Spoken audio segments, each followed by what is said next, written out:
Hey, everybody, welcome back to Podcast Anonymous, your foremost West Coast recovery podcast and podcast on the 12 steps.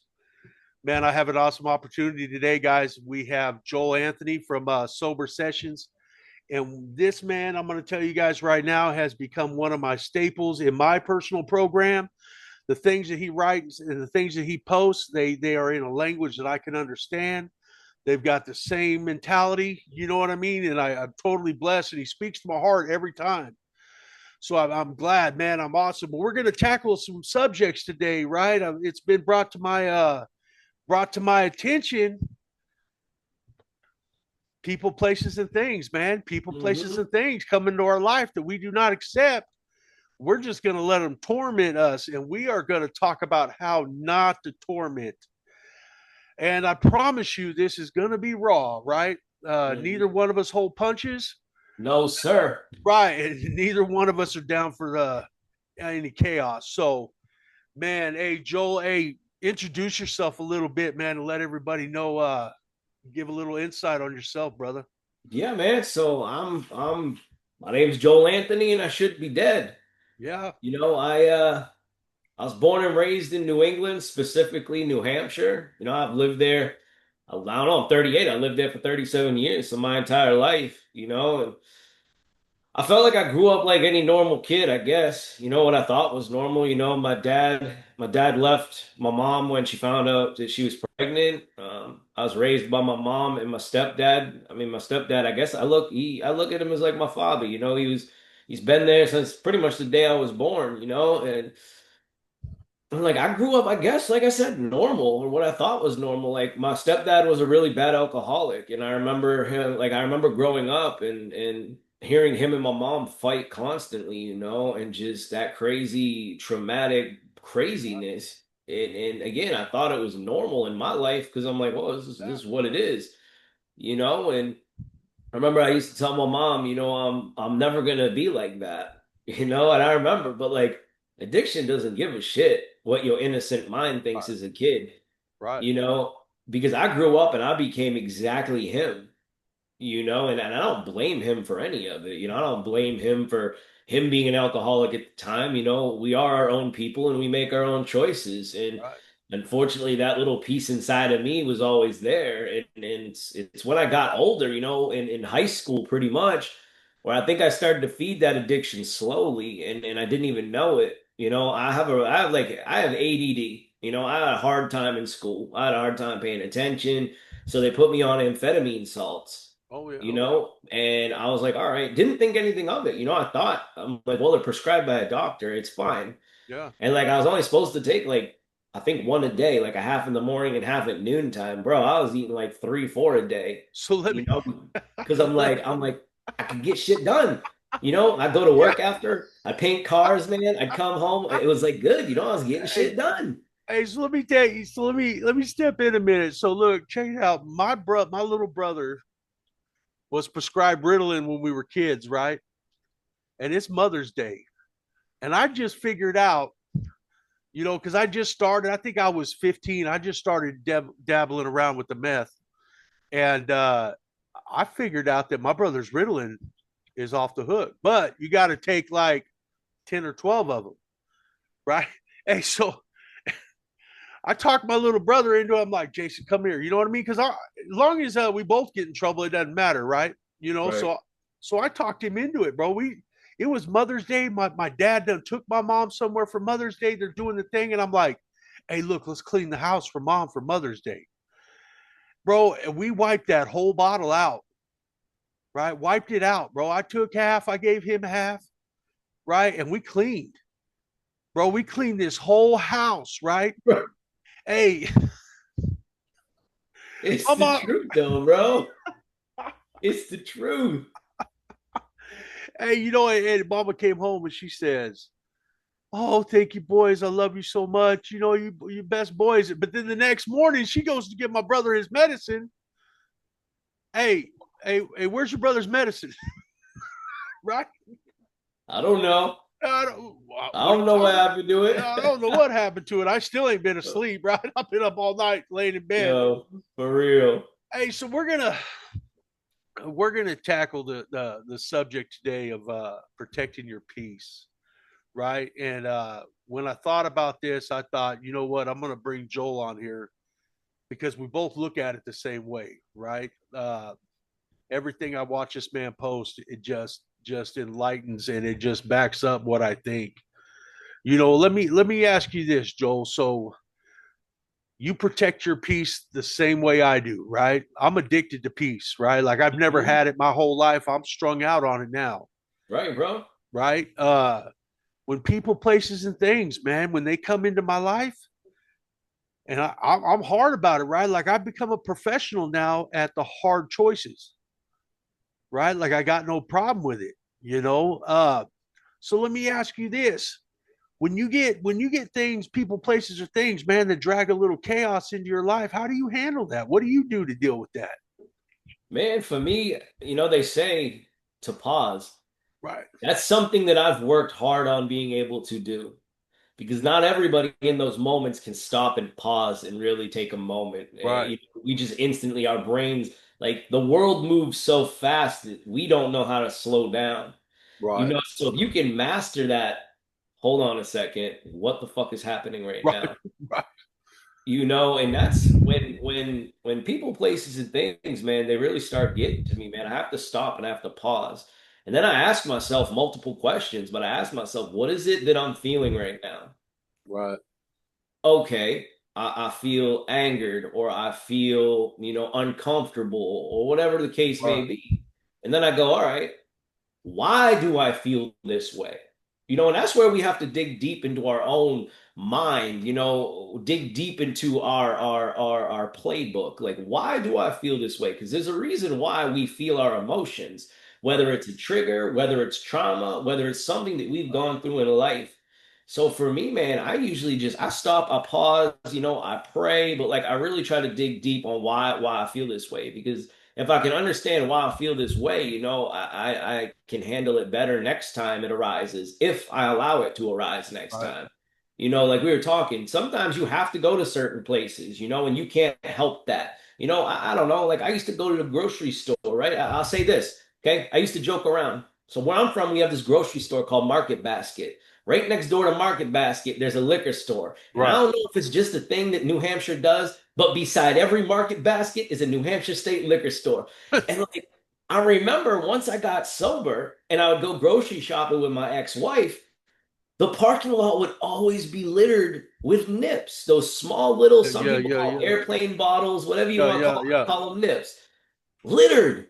Right, And like, I remember looking down and talking to my ex-wife one time, being like, damn, like the old me, like if I didn't have years in sobriety like I do, like looking down, that shit would trigger me. And I'm trying to go to the grocery store, and most people would be like, "Oh, right. use a different grocery store." Yeah, you could, Yeah, but like there's triggers. I mean, there's triggers for some people everywhere. It all depends on if you are strong enough to be able to maneuver around them. I mean, I go places all the time and I see them crushed on the ground, and I just remember, that used to be me. I used to drink them and throw them out the window while I was driving. right, Now I can look down and be like, "Damn, I'm glad that's not me." right, So again, like you pause, okay, why do I feel this way?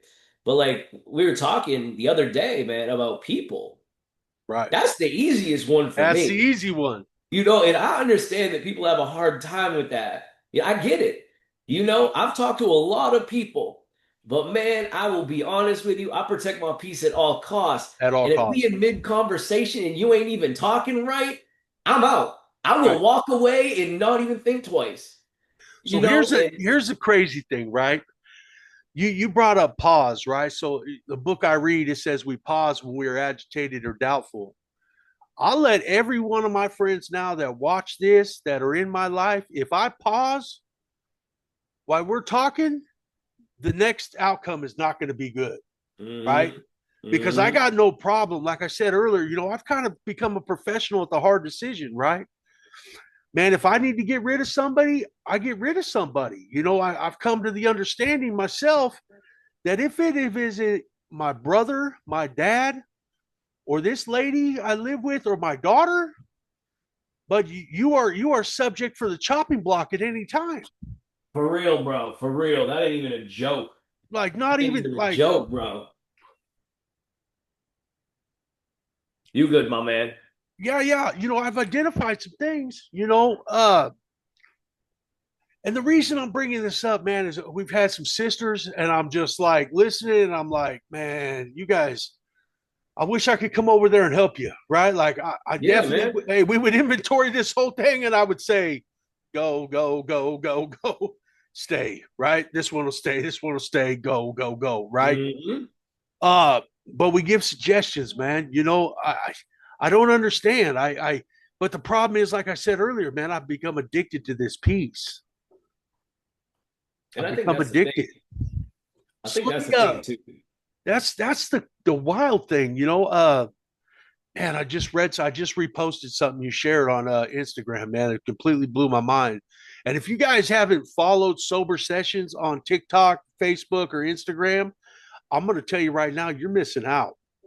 Hey, you're missing out, man. It is Bro, it is wild how the Lord works, right? I'll open up my Facebook or Instagram or TikTok right at the right moment, and all of a sudden there's Joel, that's it, right? baby. And he's bringing some heat, right? So let me ask you this, Joel. Like, how many people have you had to remove? Man, I've removed friends. Right, I mean, I've removed some family. I've had to remove people close to me, one of them being my mother-in-law. I say remove. I mean, she's always going to be in my life, but we had a huge blowout at her house one time, and that was it for me, bro. Like that literally was it for me. Like I looked at my wife and I said, "Look, your mom is your mom, and I love your mom and everything, but like the way that I was just disrespected like right, that, I don't forgive. I mean, I don't forget. I'll forgive you, but like I don't forget. And like I blocked her on everything. And if she comes around, I'm cordial. right, But like, yeah, I'm not going out of my way to hold conversation to tell you what's going on in my life. And like, if you come up to me and you want to talk, like that's fine. And after this blowout, I mean, it was pretty harsh, man. Like she said some shit. I'm like, excuse me, like. right. I mean, straight up, like middle finger to the face, physically. Like, I'm not even joking. This in front of my wife, in front of my kids. Like, and at that moment, like I knew, I'm like, this is out. Like I'm done. Like I don't have to put up with this. Like that's the thing. Like we all are given one life to live, and we are in control of it. I talk to a lot of people, they deal with all this hate online. There's a fucking block button. Hit the block button. And the best part is you can carry that block button into real life. Yeah, You don't want to be around people? Don't be around them. right, I get it. I get it. Okay, maybe there's somebody at work that you don't like to be around. Okay, so try to avoid them. If you right, can't avoid them, be cordial. But right. like, it only goes so far. If you have to connect because you have to talk about the meeting, talk about the meeting. But after Right. that, cut it out. You ain't hanging out with them after work. I used to work at this place, and me and this girl, man, we were like this. She hated me, and I could not stand her. Right. But like I used to always say, I'm not here to make friends. I'm here to make money. Right. Yeah, I don't have to talk to you when I go home. I don't have to deal with any of you. See Bring that? that block button into real life. Cut those people out, man. If they're not helping you and they're hurting you, they gotta go. If you ain't helping me grow, you gotta go. See, and that's something, you know what I mean? Like, it was probably my fourth year that I started to realize, right, that some people are a blessing and then some are a lesson.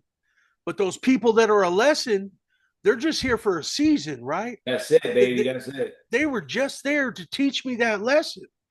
Now, if I keep and see, and this is where, man, this is probably going to touch some feelers, you know what I mean, with some people. But if I continue to reach out to that person that completely disrespects me, that's my fault. I Uh-huh. can't blame nobody but myself, right? That's facts, dude. You know, I was telling a sister this morning on the live, you know what I mean? If somebody don't threaten me, right? Like Right. I'm gonna give you what you want. That's it. You know, Don't threaten me with a good time. don't hey, you know what I mean? Don't let me do what I've been taught already, right? Because I've Right. been taught to get rid of some people. That's it. And I've had to do it, like, it talks about people, places, and things, right? I just had to remove myself from a church, right? Because I'm sitting there trying to fit me being this round peg into a square hole, right? Now we all have, me and this church, we have the same doctrinal beliefs, but it's a small church and they're all involved in this thing that I don't agree with. Right. Right. And it took a couple weeks, right? I'm going a couple weeks, and I'm thinking, and I'm trying to change it. I can't change them. But what I can do is change where I go. Right. Right. And then all of a sudden I don't go, and now they're reaching out. Hey, man, what's going on? Well, what do you mean, what's going on? We had the conversation. You guys told me I was crazy, so I got to go. Yeah. I cleaned up my side of the street. I made some amends, and I don't think, it takes a couple years before we understand what our self worth is, For real. right? Or what my identity now is. I'm no longer Joel or Anthony the junkie, right? I'm not Anthony the junkie. You're not Joel the junkie, right? And people are going to have to respect that. But some people can't forget the junkie, Right. and that's on them. Every situation, I've got to pray about it. I've got to seek counsel, and then some things just don't pan out. Let me ask you this, Joel. So, Joel, you've been sober over 10 years, right? Yeah, bro. I'll be coming up 10 years in March.